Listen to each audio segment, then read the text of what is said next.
My name is Melanie Stone. And I'm Nora Fletch. And on this episode of our podcast, we will be discussing and teaching you all at home about the impact of Spanish colonization on the native tribes of La Florida through biochemical analysis of archaeological remains. Specifically, we will be focusing on isotopic evidence and signs of skeletal stress to depict marked differences between pre-contact and post-contact Spanish Florida. This analysis thus allows us to create conclusions regarding the degree of colonial impact. And before we begin, to those of you who are not familiar with bioarchaeology, it is defined as the contextual analysis of human populations from archaeological sites. Essentially, it is a process that uses a combination of skeletal biology and archaeology to ask questions not about how people died, but about how they lived. And to add on to that, while historical research is an important element, the bioarchaeological record is a continuous one that begins far before European contact and allows for a comparison between pre-contact and post-contact conditions. Human skeletons are a highly sensitive indicator of past life experiences, and in turn generate a more complex understanding of biological change in post-colonial La Florida. Colonization affected the tribal cultures and their bodies. That's where the bioarchaeology comes in. Many of the changes Spaniards instituted left behind clear signs on the remains of these people. We will first look at what the isotopic analysis reveals about how their diets changed post-contact. Specifically, studies show that stable isotopic ratios of carbon and nitrogen found in human tissues can directly reflect the ratios of these elements in their diet. Archaeologists are able to use isotope analysis to determine distinctions in what these natives ate in terms of differences in their tissues.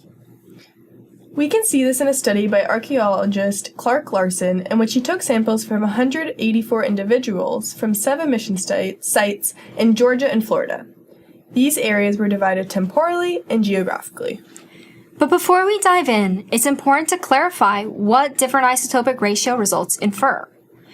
As you can see on the screen, a larger number of less negative stable carbon isotopes tend to represent a maize diet, while a larger number of stable nitrogen isotopes, which are more positive, tend to represent a seafood-heavy diet, as marine organisms tend to have more positive nitrogen values.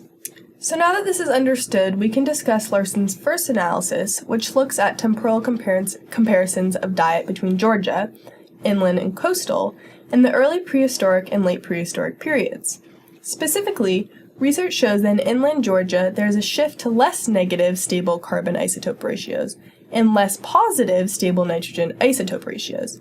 This same shift can be seen for the coastal populations in terms of carbon, yet there is no change in nitrogen values. And in addition to Georgia, Larson also conducted this isotopic analysis for all Florida mission areas as well.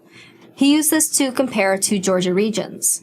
Specifically, analysis conclusions reveal that all mission areas, including coastal Florida, inland Florida, and coastal Georgia, have less negative carbon stable isotope values and less positive nitrogen stable isotope values overall, especially in comparison to prehistoric populations of the same region. Furthermore, there's a slightly lower nitrogen ratio for inland Florida missions than the coastal Florida and Georgia ones. However, this is likely due to their greater access to marine foods. Most significant is the less negative carbon values that indicate a shift to maize agriculture.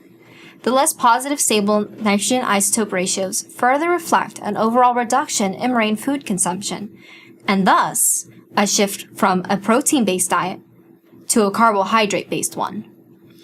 So while this is a lot of information, several conclusions can be made from this data. Specifically, it becomes evident through this analysis that maize played an increasingly important role in native foodways, and marine foods became less significant for coastal populations post-contact of missions. Some of these missions include the Guale, Timacao, and Apalachee provinces of La Florida. This in turn indicates that Spanish arrival led to this dietary shift, for the Spanish came from an area where agriculture was a primary means of acquiring food. This in turn allows us to make the conclusion that diets generally shifted from a heterogeneous food base in prehistory to a homogeneous food base in the mission period. To sum it up, isotopic analysis indicates that there was a shift from regional diversity to uniformity and convergence of diet across the landscape. While this gives us a more complex look into colonial impact on Lower Florida in terms of diet, it also allows us to further comprehend the natives' health and activity. Specifically, there was a less nutritious diet because of the maize. But we can't only look at the isotopic evidence to reveal the lives of indigenous people of La Florida. Bone morphology is another important factor which can tell us about the subject's body size and behaviors, from the signs of stress and mechanical loadings placed on the muscle attachments in life. So in another case study by Larson in 2001, we look at the Guale tribe in the Georgia region of La Florida, and the Yamasee tribe in Central Florida. Focusing on the Guale, Larson compares the different temporal periods: early prehistoric, late prehistoric, early mission, and late mission. Larson later compares the Guale and early mission Yamasee. According to Larson's findings, during the prehistoric periods there was a greater change, reduction, in male locomotor activities with the transition to food production, which is consistent with ethnographic observations. Mechanical loading of the lower limbs increased in both sexes after Spanish contact. This could be due to increased workload on native populations imposed by the Spanish, or increased relative soft body tissue weight brought about by greater sedentism and consumption of carbohydrates, also resulting from missionization. Meanwhile, the early mission Yamasee males, unlike Guale males, were not being forced into service as long-range travelers by the Spanish, an interpretation consistent with historical evidence.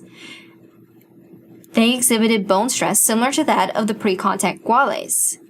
This means that the Yamasee were less acculturated during the mission period. This change in activity resulted in the early mission Yamasee's bone morphology being most similar to that of the late prehistoric Guale, but not like its temporal counterpart, the early mission Guale. This is despite the fact that isotopic evidence reveals that the Yamasee had just as much maize in their diet as the Guale. This means that it is most likely that the stress shown on the Guale remains were a result of forced servitude rather than their diet.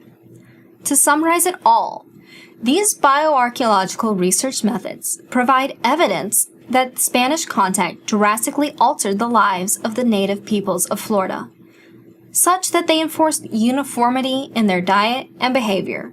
More specifically, archaeological data provides an evidence of a change in a previously regional varied diet to a more centralized maize-based one.